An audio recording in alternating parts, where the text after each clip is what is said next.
In this video, we will configure networking in TinyCore Linux running inside EventG. We will enable DHCP, make the configuration persistent, set a password, enable SSH, and make copy paste easier. This setup is perfect for labs inside EventG, where TinyCore is used as a lightweight router or any utility node. I'll add the TinyCore Linux node first.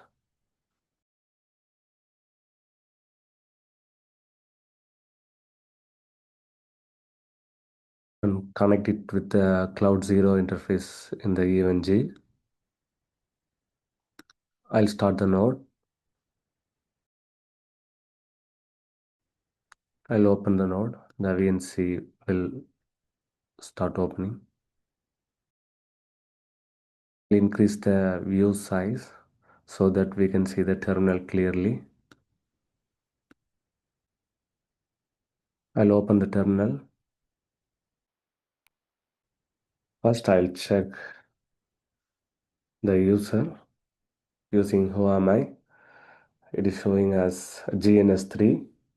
As our TinyCore Linux VM is connected directly with Cloud Zero interface, it should receive the DHCP IP address from my ISP. So we'll check. Here we can see it received the IP address 179 from my local home network. If it did not receive the IP address directly from the Cloud Zero, we can use this command udhcpc i80. I think we have to use sudo, so it will get permission. Here you can see it received the IP address and these other details are also available. We have the internet connectivity. We can check using ping command to ping 8.8.8. It should work. Yeah, it's working as expected. Here you can see the console screen is not very readable and copy paste also doesn't work from here. So instead we will use an SSH session which gives us the cleaner terminal and better fonts and proper copy paste support. So we will install SSH now. I'll use this command tce-load. These commands I'll give in the description. You can copy and paste from there. I'll use this command to download SSH server.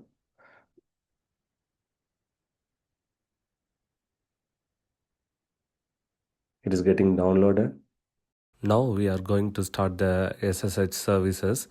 The default location for OpenSSH is user local etc init.d, and we'll start it using the OpenSSH start command. Yeah, it must be root, so I have to use sudo here. Here you can see the fingerprints and keys saved in the default location.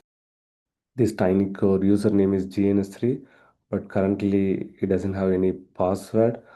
So we should create some password here. So I'll use that command sudo password for the user GNS3. Okay, I'll use tc123 as a password. I'll move to my local terminal, host terminal. From here we can SSH username GNS3. IP address is 192.168.1.179. This is IP address of a TinyCore Linux VM inside EventG. It is asking for the fingerprints to accept. So I'll accept these keys. It is added. Now I have to give the password what we have created, tc123. Now we are inside the SSH session. Now copy paste should work from here. As TinyCore Linux runs entirely in RAM, that means any changes we make will be lost after reboot unless we explicitly save them. To handle this properly, we'll create startup scripts and back them up. First, we will create the network script. Our Ethernet interface number is Ethernet 0. So we will create this file name. TinyCore does not create network scripts automatically, so we create our own. I'm creating the file called opt tce-load using VA editor. Inside I will paste some comments I already created. I'll paste it over here. Now I have pasted my configurations and I'll save the configurations over here. This script will bring up each zero interface using DHCP every time the system boots. It also safely stops any old DHCP process before starting a new one. After creating the script, I'll make it executable. Now we will check all the files inside the OPT folder. Here we can see the new script file we have created inside the OPT folder. Here you can see it is not executable. So we have to make it executable. For that we have to change the permission. So use this command. So I use this command, change mode command, to change the permissions. We can check again. Now it changed as a executable file. We will configure the startup behavior. So every time the TinyCore VM boots, it should boot with the AI, SSH and whatever configurations we have changed. That should reflect in the boot session. So we will configure the startup behavior now. I'll use the VA editor again and open this file opt bootlocal.sh. It is already having these 4 lines with some commands IPv4 forwarding and IPv6 forwarding, and we will add 2 more lines. We will add 2 more lines below the existing line. These 2 lines I have copy pasted from my notepad. This one is for to bring up the Cloud Zero network. This is the one we have already created. And to start the SSH automatically, we are using this. So now inside the bootlocal.sh file, we brought these 2 commands inside. I'll save this now.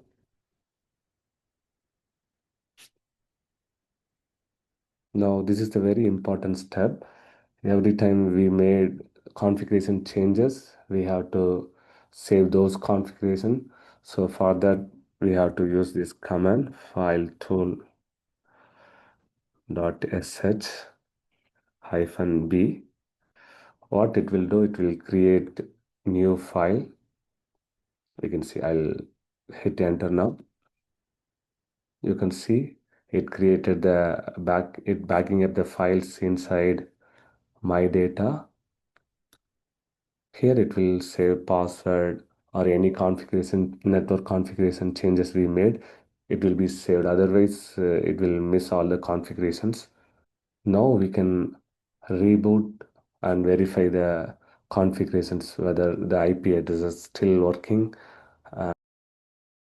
Are we able to make SSH? Those things we will check. I'll do reboot now.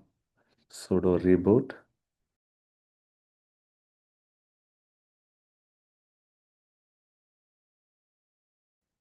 I'll open the terminal and check the IP address from here, whether it is giving the same IP address. Yeah, it is showing the same IP address. Again, I'll go to my local terminal to start the SSH session. I'll SSH GNS3 at our IP address 192.168.1.179. It's asking for password. I'll give the password tc123. Now we are successfully entered inside the SSH session. our configurations are saved, so we were able to SSH properly. If we did not save properly, the SSH won't work because the password would not be saved, so we will not be able to log in again. Now we will see how to change the host name. To change the host name, we'll use sudo host name. I'll change it as my TinyCore.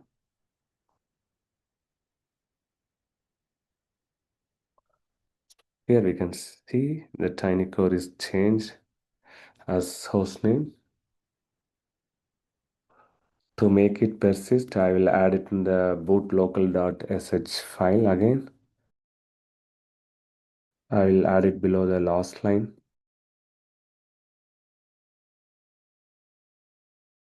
I'll save this again.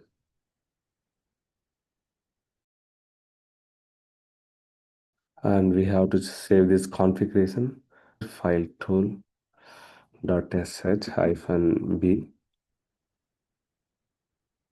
So we have saved these configurations. If we want, we can check this again by reboot. After rebooting, it should reflect in the SSH. It is booted again. I'll start the SSH session once again. I'll give yes and give the password again. Here you can see the host name also persistent now. At this point, TinyCore Linux is fully ready for lab use inside EventG. In the next video, we will add a second interface with a static IP for the lab purpose. If this video helped you, please like, share and subscribe. Thank you for watching.